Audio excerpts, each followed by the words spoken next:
Ahí estamos, compartiendo nuestra pantalla, justamente revisar lo que decíamos estas dos unidades. La número 4, que se titula Responsabilidad por la función pública, es decir, ¿la función pública tiene responsabilidad? Es la primera pregunta que nos hacemos. Pues sí tiene responsabilidad. Uno no simplemente puede formar parte de una empresa pública, es decir, ser dependiente, trabajar en una empresa pública, así porque sí y sin ningún tipo de responsabilidad, pues no. Con la implementación de esta ley 1178 tenemos o devienen una serie de responsabilidades que hoy las vamos a ver. Hoy vamos a conocer cuáles son los tipos de responsabilidades que devienen en ejercer la función pública, ¿no? En convertirnos en servidores públicos. Además, vamos a poder contestar, una vez culminada la lectura y el análisis de esta unidad, preguntas tales como: ¿qué es la responsabilidad por la función pública? ¿Qué tipos de responsabilidad establece la ley? Estamos hablando de la ley 1178. ¿Qué es la jurisdicción coactiva fiscal y cuándo se presenta la exención de responsabilidad? Es decir, cuándo no nos afecta la responsabilidad cuando ejercemos función pública, ¿no? Ese tipo de preguntas vamos a poder responder. Iniciamos nuestro acostumbrado análisis y lectura de nuestra ley 1178 y justamente comenzamos con un artículo de esta ley 1178. El artículo 28, que nos menciona: todo servidor público, y estamos hablando de todo, no estamos hablando de simplemente los dependientes, los de baja jerarquía, estamos hablando de todo servidor público, sea ejecutivo o no, tome decisiones o no en la empresa, todo, y todo es todo, ¿ya? Servidor público responderá de los resultados emergentes. Pues aquí ya nos está diciendo que respondemos de los resultados, no solamente del proceso, sino también del resultado. Emergentes del desempeño de las funciones, del desempeño de deberes y el desempeño de atribuciones asignados a nuestro cargo, ¿no? Asignados a su cargo. A este efecto, ¿no es cierto? Y aquí ya nos está mencionando. Miren ustedes, inciso A, responsabilidad administrativa, número 1, tipo número 1 de responsabilidad. Responsabilidad ejecutiva, segundo tipo de responsabilidad. Responsabilidad civil, tercer tipo de responsabilidad. Y responsabilidad penal, cuarto tipo de responsabilidad. Entonces, básicamente, en esta ley 1178 se tocan estos 4 tipos de responsabilidad: responsabilidad administrativa, responsabilidad ejecutiva, responsabilidad civil y responsabilidad penal, ¿no? Entonces dice, se determinará tomando en cuenta los resultados de esto es importante, miren, acción u omisión, es decir, hacer o no hacer, también por esas dos causas, o hacen algo mal o no hacen algo que está estipulado en la ley.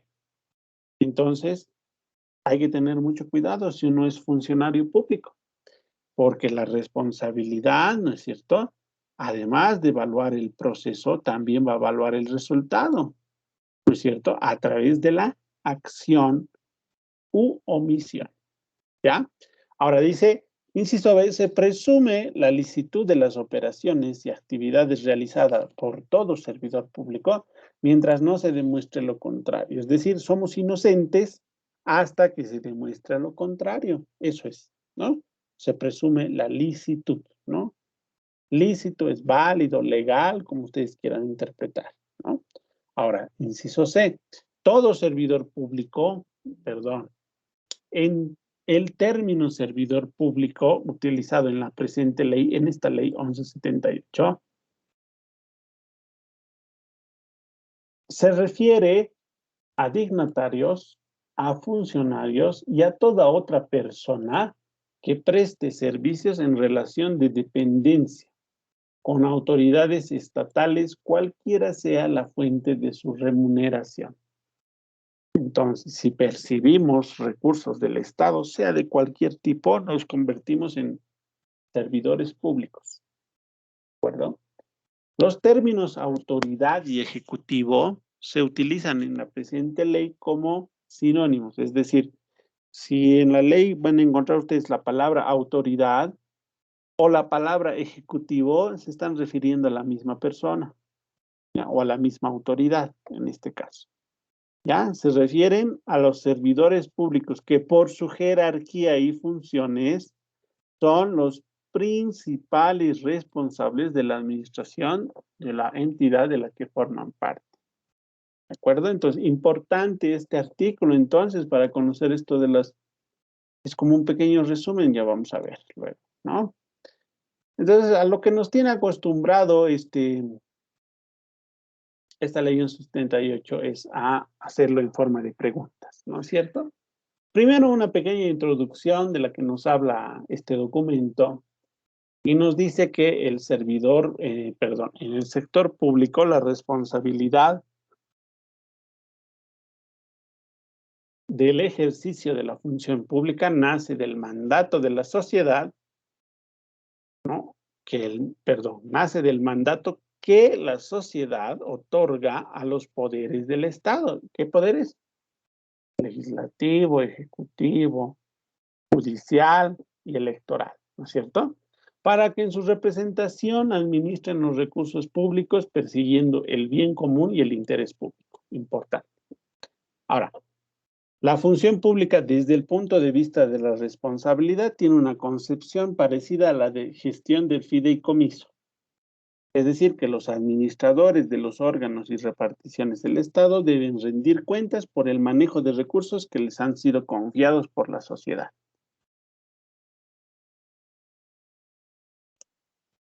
Y es aquí cuando surgen dos teorías, ¿no? O, bueno, en este caso no dos teorías, dos enfoques de lo que es responsabilidad, ¿no? El enfoque tradicional nos dice que el servidor público descargaba por completo su responsabilidad si demostraba haber utilizado los recursos que le fueron confiados con apego a la normatividad vigente, al margen de los resultados obtenidos. Es decir, si uno demostraba y decía, he actuado conforme a esta ley, aquí está la ley, aquí está el artículo, aquí está, ¿no es cierto?, este párrafo, etcétera, hasta ahí era su responsabilidad. El resultado no importaba. Si lo hizo bien o lo hizo mal, si el resultado, ¿no?, fue bueno o fue malo, no interesaba. Actuó conforme la normativa. Hasta ahí era el enfoque tradicional. A partir del establecimiento de esta ley 1178 cambia ese panorama. Y cambia en el sentido de que ahora el servidor público, ¿no es cierto?, debe responder por los objetivos, por la forma y por el resultado. Es decir, ¿qué objetivos se han planteado en una entidad? ¿Cuál es la forma de alcanzar esos objetivos? ¿Y qué resultado han obtenido de aplicar esa forma? ¿No? Entonces, ahora se evalúan tres cosas en la responsabilidad de la función pública.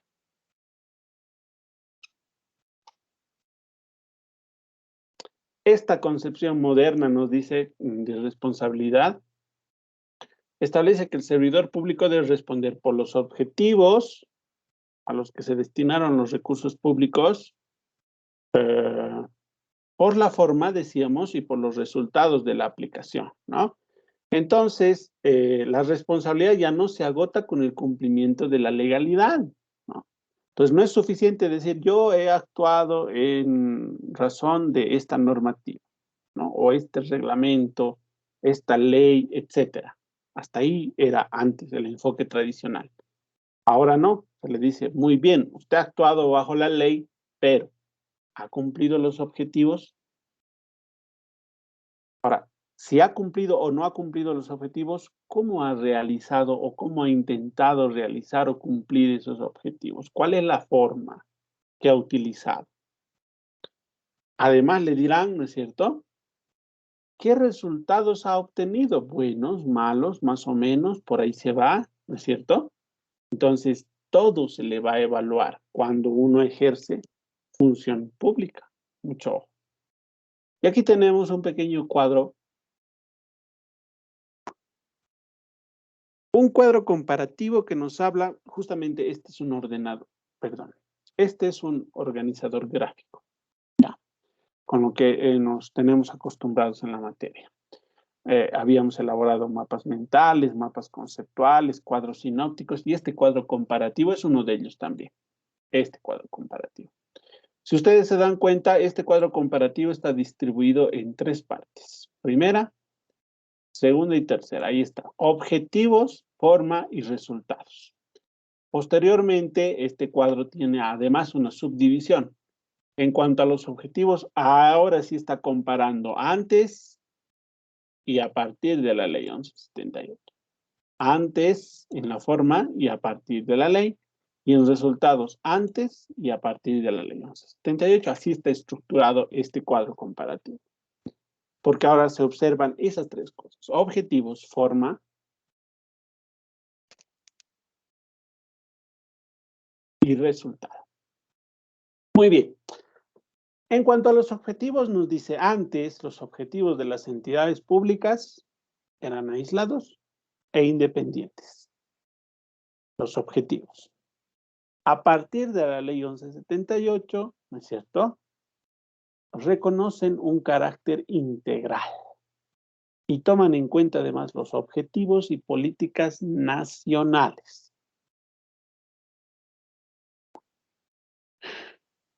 En cuanto a la forma, estamos hablando antes, en ese enfoque tradicional que habíamos mencionado antes, las decisiones se basaban solamente en la legalidad, es decir, yo actúo bajo la norma legal. Lo que dice la norma, eso lo cumplo tácitamente. Pero a partir de la ley 1178, esas decisiones que van a tomar no solamente deben conllevar legalidad, es decir, basarse en la norma o en un reglamento o en una ley. Deben estar enmarcadas, ¿no es cierto?, en las características o con las características de racionalidad, austeridad en la consecución de objetivos y en la legalidad. Entonces hay cuatro características: racionalidad, austeridad, efectividad y legalidad, lo que le llamaríamos en otras palabras. Entonces ahí tenemos el elemento, la forma en la responsabilidad. Y ahora, ¿qué más nos evalúan? Los resultados. Antes de la ley no se consideraban como factor esencial en la determinación de la responsabilidad. A partir de la ley 1178 es el principal indicador de la gerencia pública, los resultados.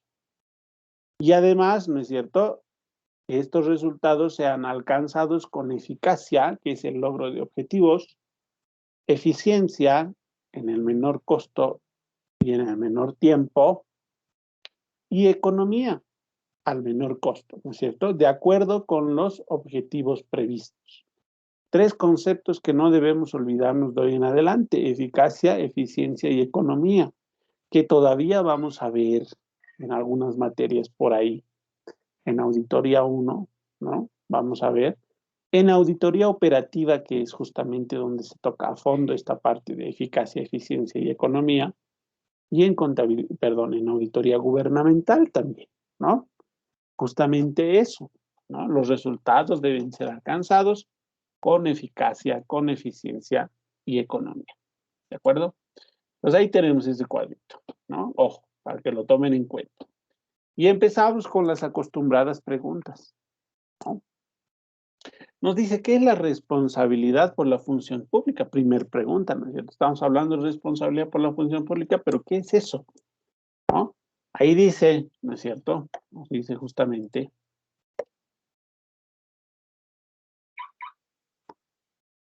es la obligación que emerge, ¿no?, es la obligación que emerge. Un momentito, por favor, creo que no están pudiendo ingresar sus compañeros. Una pequeña pausa, Quisito, por favor, permítanme, vamos a ver cuál es el problema. Cuando yo Estamos, ingresé a 2 reuniones, licenciado, capaz están entrando a la otra. ese es el problema, pues, ¿quién les da autorización para abrir otras reuniones? Si les digo yo, sean pacientes, esperen la instrucción, ¿por qué tienen que estar creando reuniones? Permítanme, los vamos a invitar a través de un enlace. Aquí está. Vamos a ver. Y los vamos a convocar, permítanme. Por esta vez vamos a hacer eso. Desde la siguiente vez ya no es problema nuestro, ¿no? Ahí está. Listo. Esperemos que con eso puedan conectarse. Ahora, Licen, disculpe, pero está ¿qué? creado por usted 2 reuniones. No, yo Con no su he creado otra, sí, está con su nombre, Liz. porque yo he creado contabilidad gubernamental, responsabilidad por la función pública. No he creado otra reunión. A ver, permítanme un Uno segundo. dice a las 7:08 y otro a las 7:30. A ver, vamos a ver. Permítanme. 7 y 8, no, imposible. No, esa hora no estaba todavía. Por eso les pedí un poquito de paciencia. A ver, veremos. Me voy a unir a la otra más y lo voy a eliminar.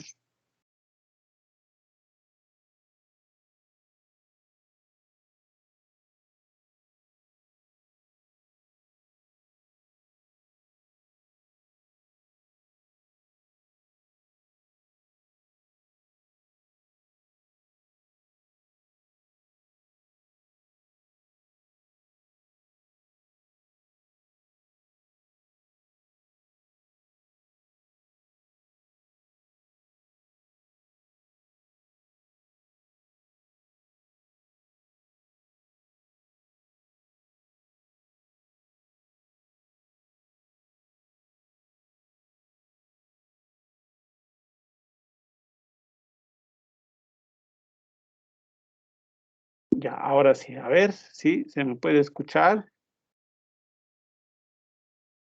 Sí, licenciado. Perfecto, muchas gracias.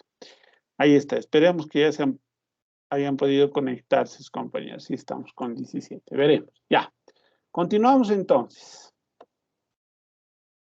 Decíamos entonces, a las acostumbradas preguntas que nos tiene los presentes textos, ¿no? Entonces, ¿qué es? Dijimos, ¿qué es la responsabilidad por la función pública? Es la obligación. Aquí no dice si quieres lo haces, si no quieres no lo haces, ¿no? Aquí dice obligación, que emerge a raíz del cumplimiento de los deberes de todo servidor público, de desempeñar sus funciones con eficacia, con economía, con eficiencia, con transparencia y con licitud, ¿no? 5 características principales. Eso es la responsabilidad pública, la obligación que emerge a raíz del incumplimiento de deberes. Ojo, mucha atención, incumplimiento de deberes, ¿no? Y además, ¿no es cierto?, de desempeñar funciones con eficacia, economía, eficiencia, transparencia y licitud. La responsabilidad por la función pública, nos dice, ¿no?, se determina tomando en cuenta los resultados de hacer o de no hacer. Eso es acción u omisión. Se toma en cuenta el resultado de hacer o de no hacer, ¿no? Ojo, mucho cuidado con eso, para los que quieren ser funcionarios públicos. Ahora, ¿qué se entiende por acción y omisión? Ya es lo que hemos dicho ahorita, ¿no? Acción es el efecto o resultado de hacer, ¿no? Del verbo hacer. Es la posibilidad o facultad de realizar una cosa. Jurídicamente es la facultad legal de ejercitar una potestad. Eso es hacer, acción. Omisión, por el otro lado, es la abstención de hacer lo que señalan las obligaciones estipuladas en las normas y en criterios establecidos para el desempeño para la función pública, ¿no? Entonces, muchas veces caemos en este juego, ¿no? De hacer o no hacer. A veces nuestros jefes nos dicen, si haces, ¿no es cierto?, te voy a dar un memorando o te voy a despedir, te vas a quedar sin trabajo. O a veces nos dicen, si haces, ¿no es cierto? Acción, te voy a despedir, etcétera, ¿no? Entonces, acción u omisión. A veces, muchas veces, en este sentido, tenemos que acostumbrar esto va como un consejo, ¿no? Esto no es parte del tema, pero va como un consejo para los que luego vamos a ejercer funciones públicas. Entonces, por favor, para evitar ese tema de la legalidad, ¿no es cierto? La acción de hacer o la omisión, en esto caemos bastante. Acostúmbrense a ser formales, ¿no? A cumplir las actividades con la formalidad pertinente, ¿ya? Que atañe a cada uno de sus cargos, de sus puestos, etcétera. Si tienen que hacer una carta, háganla con una copia de más. ¿Para qué? Para que la copia que ustedes están presentando se quede ahí, en esa instancia, con esa autoridad, con esa persona, etcétera, y la otra copia se queda con ustedes, firmada con una recepción, fecha, hora, etcétera, ¿no? Un sello, firma, así va a quedar. Si fuera de forma digital, entonces también envíen con copia, ¿no es cierto? Un correo que ustedes puedan advertir y decir, no estoy cumpliendo por este motivo, o estoy cumpliendo esto por este motivo, ¿no es cierto? Entonces, pero queda constado en evidencia ese correo, ese mensaje, esa carta que ustedes han elaborado, háganlo por el camino correcto, que es la formalidad. Inclusive nosotros muchas veces nos da flojera llamar y comunicarnos con el jefe de carrera para pedirle licencia y resulta que nadie comunica nada, creen que es suficiente comunicarle al docente, pero como no hay una instrucción desde jefatura, que es la única que está facultada para poder otorgar licencias, evaluando los motivos, razones, circunstancias de la solicitud de su licencia, el docente puede acceder a eso, pero como no hay un documento, ¿no es cierto? Una prueba. Al final del semestre, nuestra mente es frágil, pues a veces nos olvidamos y resulta que con eso ya tienen su quinta falta. Y al tener 5 faltas ya, pues los inhabilita para el examen final, ¿no es cierto? Y luego vienen los reclamos, pero es que yo no sabía, no me ha dicho usted, o al revés, usted sabía y por qué no me está ayudando, etcétera, ¿no? Entonces, por favor, para evitar eso, por favor, recurran siempre a la formalidad, ¿ya? Hay caminos, hay conductos, hay vías para poder hacer ese tipo de solicitudes, peticiones, etcétera, ¿ya? Entonces ahí tenemos. Nos hemos desviado un poquito. Ahora sí. ¿Ante quiénes responden ahora sí los servidores públicos en el ejercicio de sus funciones? ¿A quiénes tienen que rendir cuentas? Todos los servidores públicos responden ante sus superiores jerárquicos hasta el máximo ejecutivo. Por ejemplo, de la alcaldía, ¿no es cierto? El máximo ejecutivo, ¿quién será? El consejo, ¿no? Municipal o el alcalde municipal. ¿Cuál de los dos será el máximo ejecutivo? ¿No? Entonces, todos los demás trabajadores responden ante ese máximo ejecutivo. Ahora, ese máximo ejecutivo, ¿ante quién responde? ¿No? Los máximos ejecutivos responden, ¿no es cierto?, ante las autoridades de entidades que ejercen tuición hasta la cabeza del sector, ¿no es cierto? Nosotros vimos los sistemas que conlleva esta ley 1178 y cada uno tiene órganos rectores, ¿no es cierto? Entonces, ante, ¿no es cierto?, las autoridades de esas entidades que ejercen tuición, ¿no es cierto?, ante el Ministerio de Economía y Finanzas Públicas, ante la Contraloría General del Estado, etcétera. Ante esas rinden los máximos ejecutivos. Ahora, las autoridades del órgano ejecutivo y de las entidades autónomas, de acuerdo a disposiciones legales ante el órgano legislativo, los consejos departamentales, los consejos municipales o la máxima representación universitaria, según corresponda. Y todos ellos, todos estos, ante la sociedad responden, ¿no? Ante la sociedad. Muy bien. ¿Quiénes son sujetos de esta responsabilidad por la función pública? ¿Serán todas las personas, habidas y por haber? ¿Solo los que trabajan ahí? Sí. Los servidores públicos, es decir, los que están ejerciendo en este momento una función pública.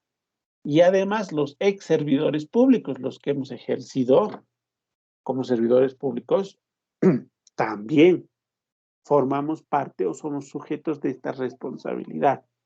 Mi persona ha sido, por ejemplo, consultor en línea, ¿no?, del Servicio de Impuestos Nacionales durante 2 gestiones. Ya estoy considerado dentro de estos ex servidores públicos. Entonces tengo una responsabilidad ahí todavía, ¿no es cierto? Evidentemente harán auditoría y si encuentran alguna irregularidad, pues me van a llamar a juicio, ¿no? Así de claro, ¿no? Ahora, ¿qué otros sujetos de responsabilidad existen? O sea, aparte, ¿no es cierto?, de responsabilidad por la función pública, también hay, ¿no es cierto?, responsabilidad de índole civil y de índole penal, ¿no? ¿Y quiénes son sujetos de esto? Las personas naturales o las personas jurídicas con relación contractual. Esto es importante.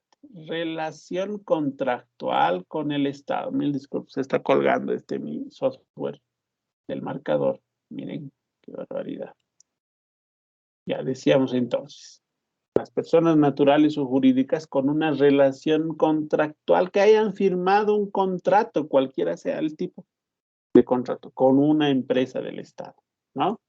Y las personas naturales que no siendo servidores públicos se beneficien con recursos públicos. Ellos también entran dentro de esta responsabilidad, ¿ya?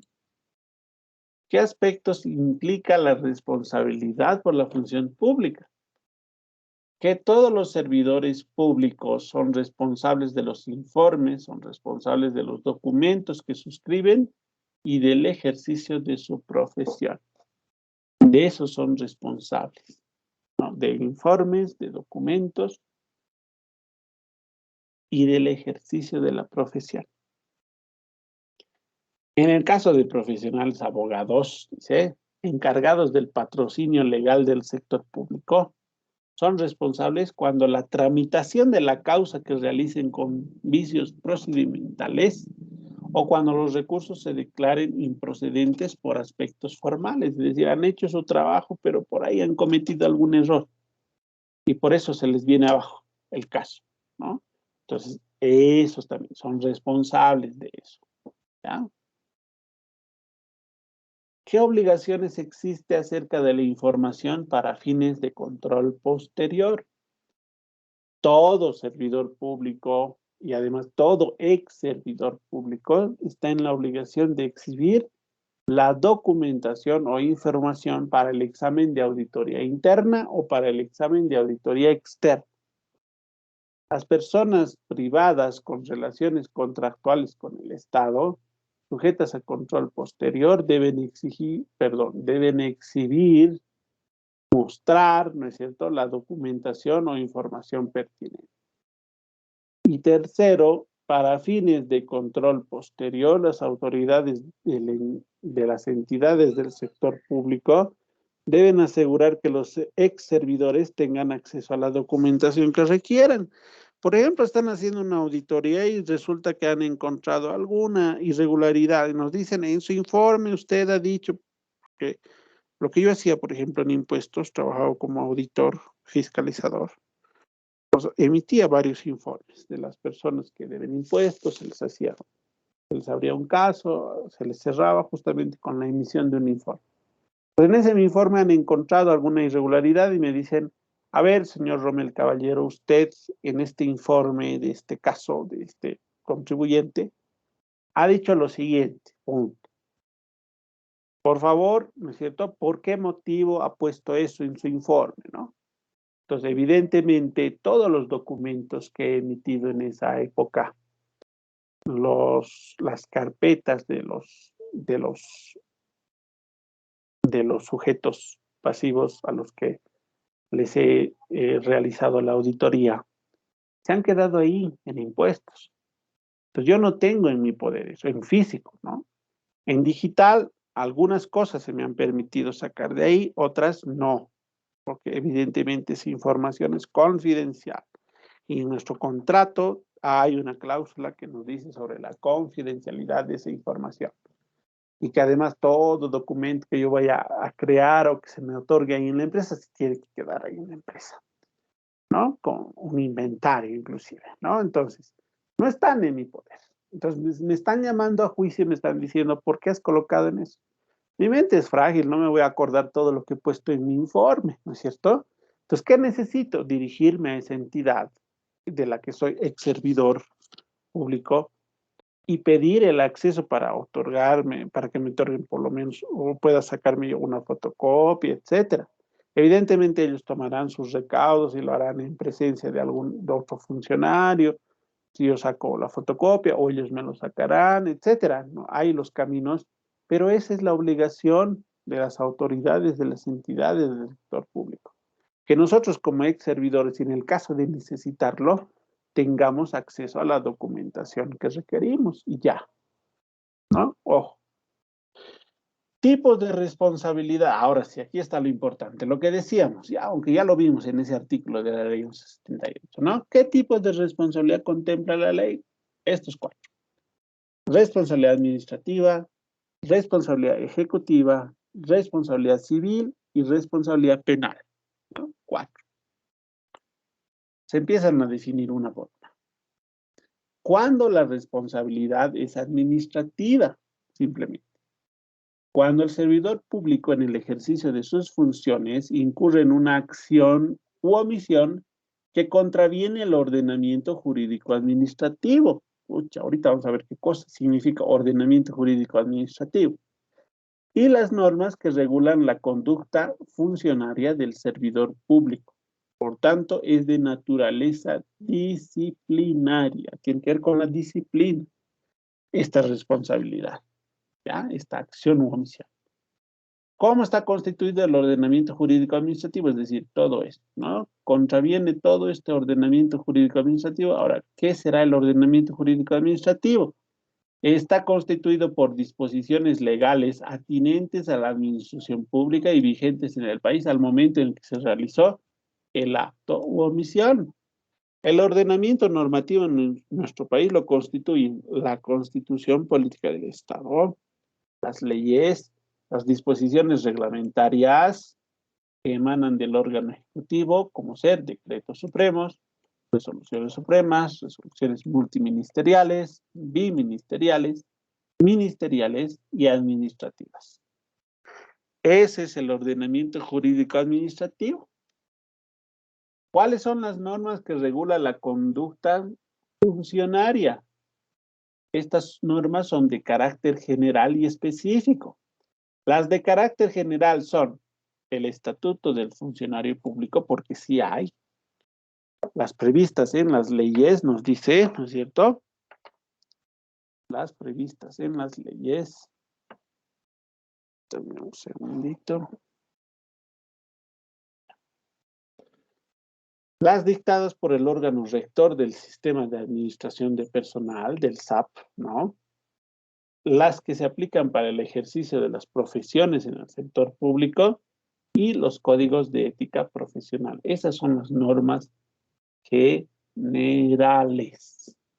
¿Ah? Las normas específicas, ahora sí, son las establecidas por cada entidad, como por ejemplo, reglamentos específicos de los sistemas de administración de la Ley 1178, manuales de funciones, reglamentos internos, instructivos, circulares y memorándums. Entonces, todo eso constituyen las normas específicas. Tenemos las generales y las específicas, ¿no? Ahí está. ¿Quiénes son sujetos de esta responsabilidad administrativa? Los servidores públicos y también los ex servidores públicos. ¿Cómo determinamos? Se determina, ¿no es cierto?, o está a cargo de la disposición de la máxima autoridad ejecutiva. Es un proceso interno, es un proceso administrativo que se inicia, ¿por qué?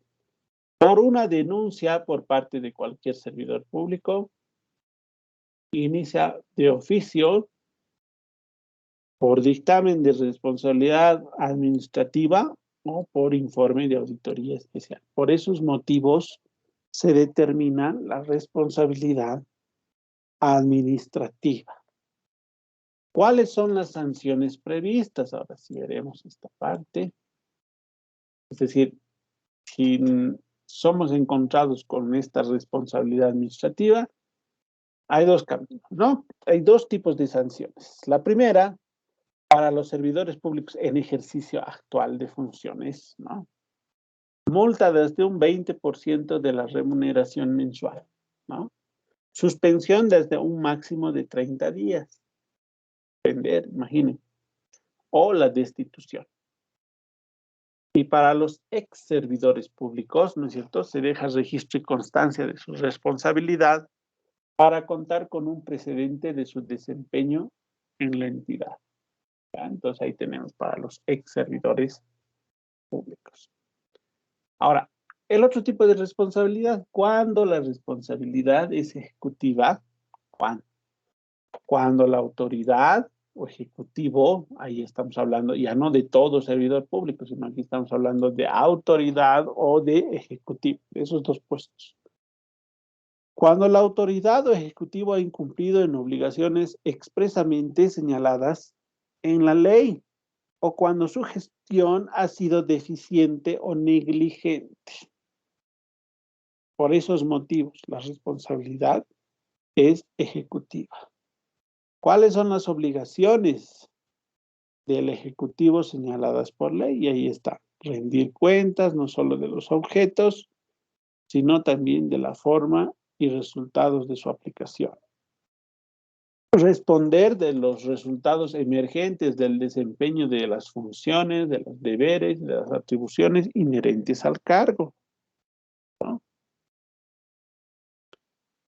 Implantar en su entidad los sistemas de administración, control y los de planificación e inversión a través de la elaboración y aplicación de reglamentos específicos elaborados en el marco de las normas básicas dictadas por los órganos rectores. Enviar a la Contraloría copias de contratos, documentación sustentatoria dentro de los 5 días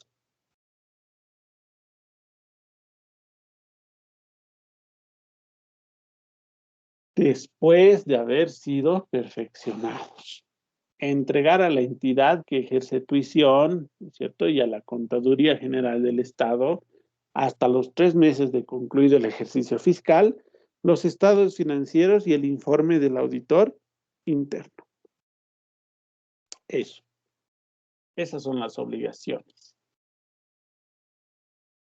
Bueno, aquí hay una más. Responder ante la Contraloría General del Estado por el respeto a la independencia de la unidad de auditoría interna. Cuando una gestión es considerada deficiente o negligente, cuando no se ha realizado en una continua evaluación y mejora de los sistemas operativos y los sistemas de administración y control interno, cuando la gestión no ha sido transparente, cuando las estrategias, políticas, planes, programas han sido ajustados oportunamente o no son concordantes con los lineamientos establecidos para las entidades cabezas del sector. Y cuando no se han logrado los resultados en términos de eficacia, de economía y eficiencia.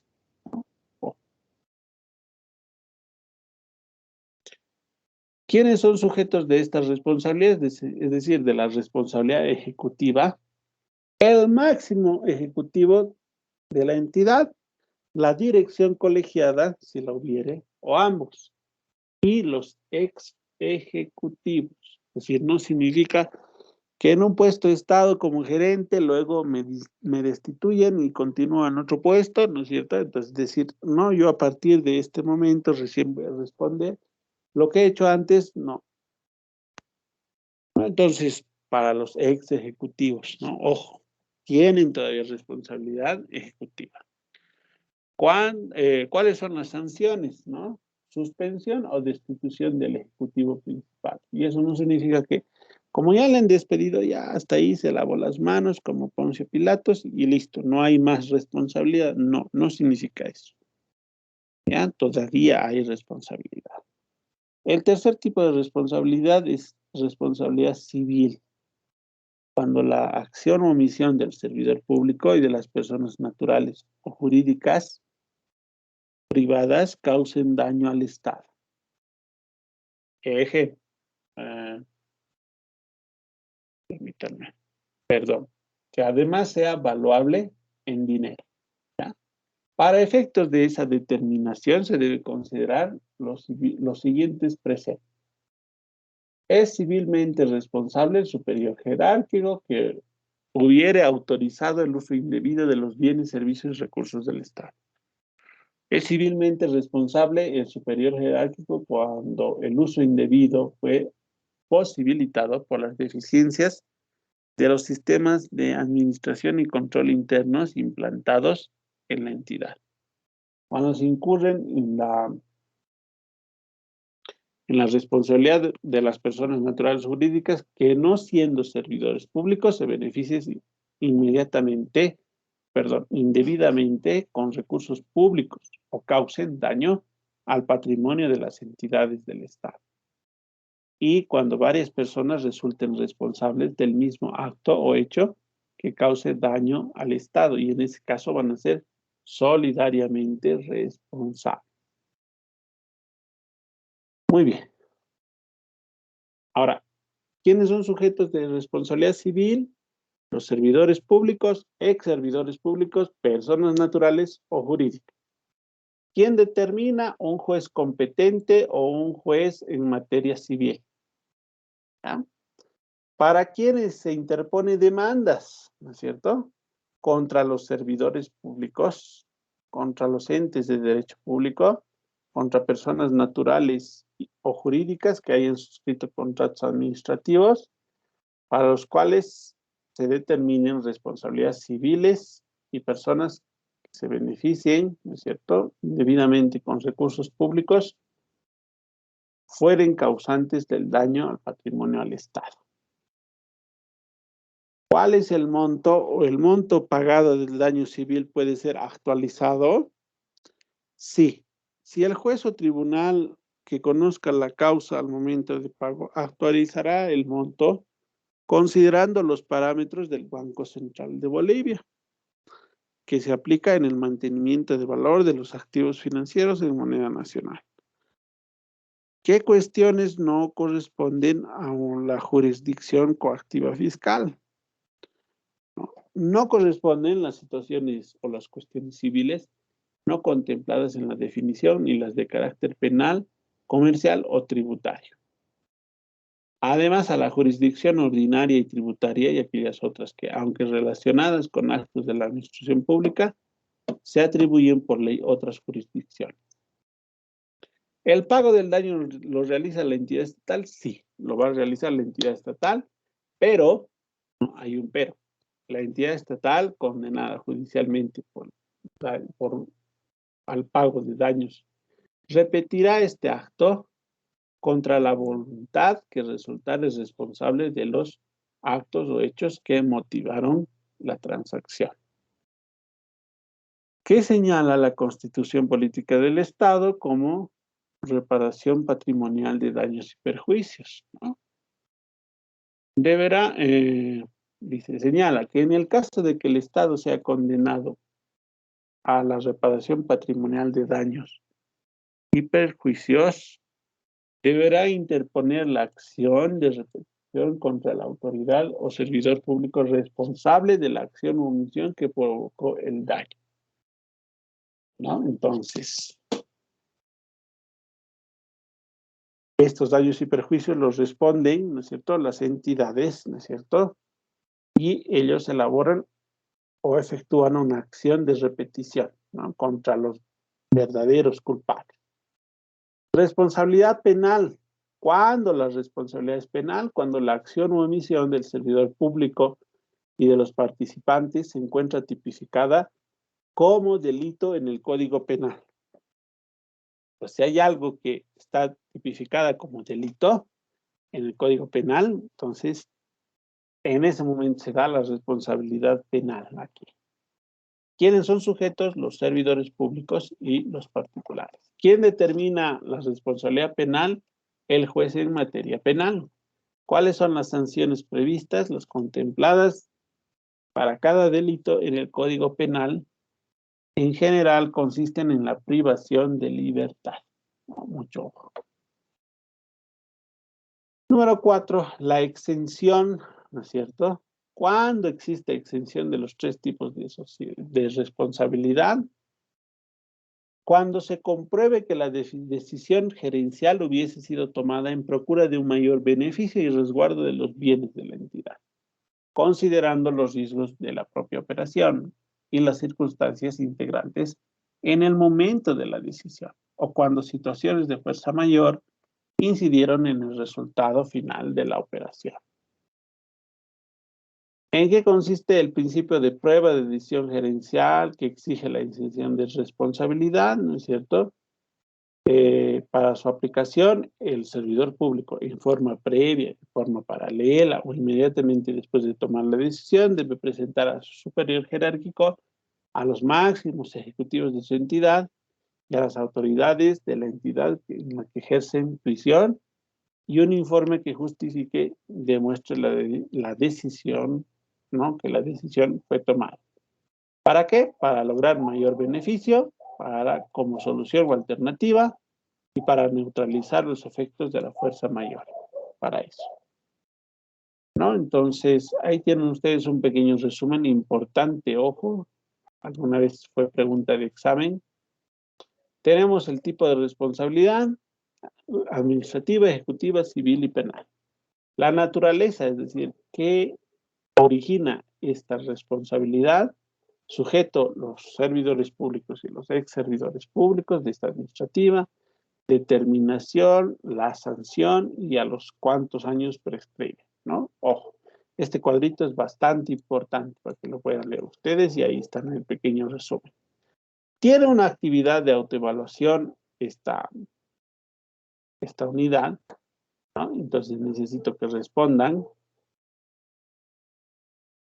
para el día de mañana, al iniciar nuestras clases, van a responder estas actividades de autoevaluación. Del siguiente tema también, entonces eso lo vamos a ver rápidamente. Miren. Aspectos generales de los sistemas nacionales de planificación e inversión pública. ¿Cuál es la relación entre los sistemas nacionales de planificación e inversión pública con los sistemas que hemos visto en la Ley 1178? Entonces vamos a poder responder a eso. Que compatibilizan e integran los sistemas nacionales de planificación e inversión pública. Se evalúa la aplicación de estrategias y políticas gubernamentales, luego lo veremos, ¿no? Empezamos con nuestra Ley 1178, artículos 17, 18 y 19. Nos dice: los sistemas nacionales de planificación e inversión pública definirán las estrategias y políticas gubernamentales que están ejecutadas mediante los sistemas de administración y control que regula la presente ley. Artículo 18 nos dice: para el funcionamiento anual de los sistemas de programación de operación, de organización administrativa, de presupuesto, de tesorería y crédito público, los sistemas nacionales de planificación e inversión pública compatibilizarán e integrarán los objetivos y planes estratégicos de cada entidad por proyectos de inversión pública que deberán ejecutar con los planes de mediano y largo plazo, ¿no? Y los sistemas de control interno y control externo posterior deben procurar la eficiencia de los sistemas de administración, evaluarán como resultado de la gestión tomando en cuenta entre los criterios las políticas gubernamentales definidas por los sistemas de planificación e inversión pública.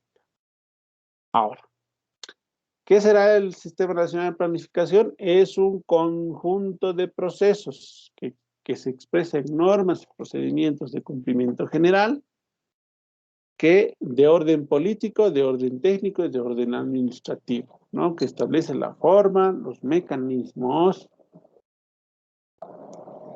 de participación a niveles nacional, departamental y municipal de la racionalización de la toma de decisiones para la asignación de recursos públicos en definición de políticas de Estado. ¿Cuál es la sigla de este sistema de planificación? Ustedes de hoy en adelante lo van a empezar a revisar como SISPLAN. ¿Ya? SISPLAN. ¿Cuál es el órgano rector? El Ministerio de Planificación del Desarrollo. ¿No? Y ahí tenemos algunas pautas para objetivos. ¿Cuáles son los procesos que constituyen los sistemas nacional de planificación? ¿No? Los procesos son la definición de una vida a largo plazo, la programación de mediano y largo plazo y la reglamentación de normas y procedimientos. ¿Ya? Así son, o esos son los procesos. ¿Ya? ¿Cómo se conceptualiza la gestión pública en el marco de un desarrollo planificado? Es un proceso en el cual se expresa y concreta el mandato político y social de la nueva Constitución Política del Estado. ¿Qué es el Plan Nacional de Desarrollo? Es la propuesta del PND hasta el periodo 2010. Se basa en la concepción del vivir bien. Vivir bien. El vivir bien es entendido como el acceso y disfrute de los bienes materiales y de la realización efectiva, subjetiva, intelectual y espiritual en armonía con la naturaleza y en comunidad con los seres humanos. Ahora, ese Plan Nacional de Desarrollo, ¿qué incluye?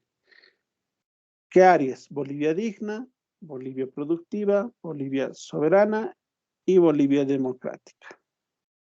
Bolivia digna, orientada a erradicar la pobreza y la inequidad y los desarrollos y desarrollar un patrón equitativo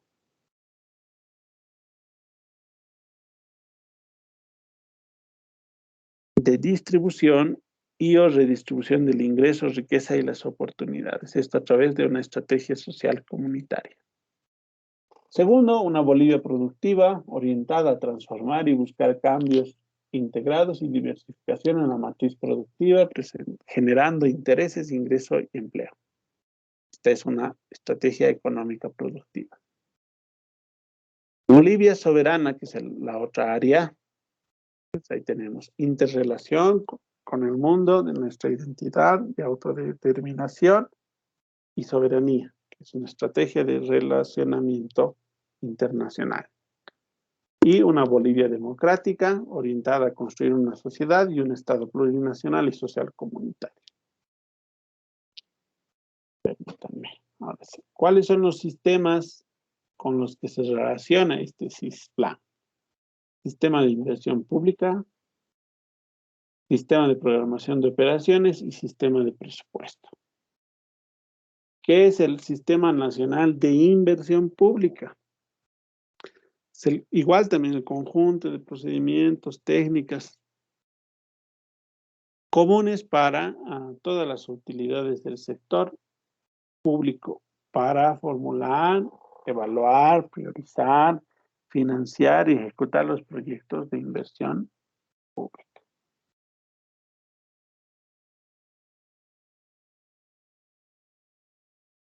Muy bien, entonces, ¿qué es el Sistema Nacional de Inversión Pública? Es un conjunto de operaciones, instrumentos y procedimientos, ¿no? Para todas las entidades del sector público.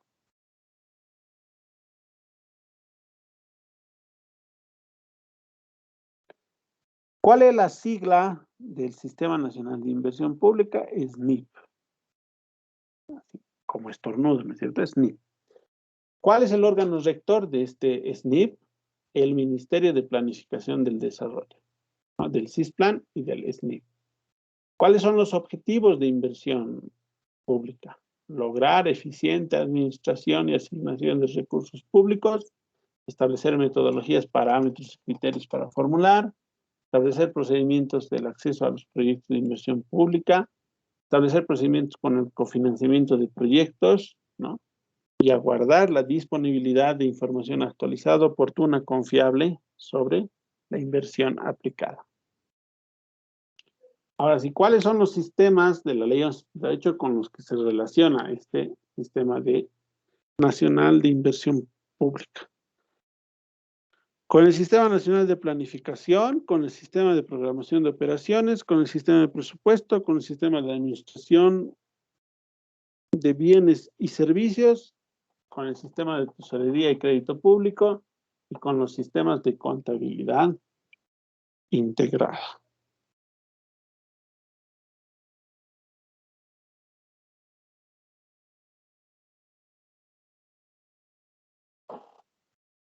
Decíamos entonces, sistema de presupuesto, sistema de administración de bienes y servicios, sistema de tesorería y crédito público y sistema de contabilidad integrada. ¿Cómo se vinculan el sistema de planificación y el de inversión pública con los sistemas de administración y control? Entonces, además de definir las estrategias, este Sistema Nacional de Planificación, ¿cierto?, son ejecutadas por los sistemas de administración y control. Para cómo o qué compatibilizan estos dos sistemas, compatibilizan objetivos y planes de desarrollo de cada entidad y los proyectos de inversión pública que ejecutarán.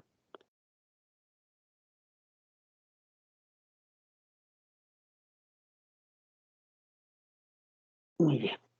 Entonces, en este punto,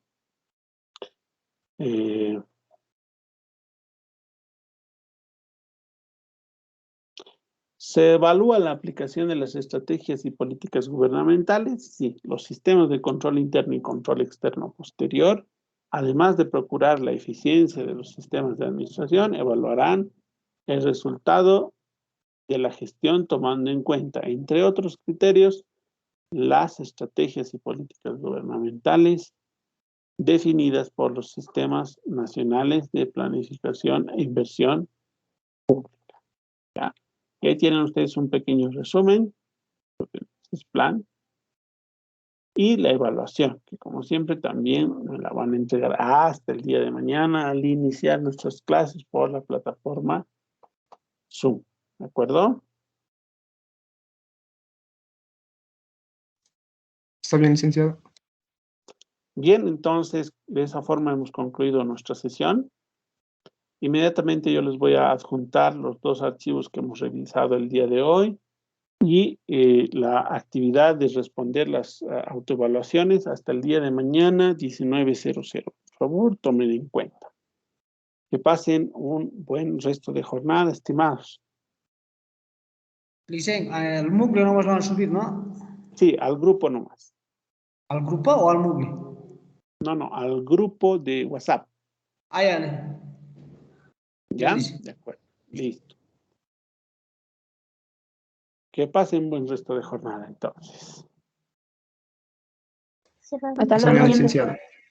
Hasta luego. Hasta mañana, licenciado. Hasta mañana. Hasta mañana, licenciado. Buenas noches. Hasta mañana. Buenas noches. Hasta mañana, licenciado. Hasta mañana, licenciado. Hasta mañana.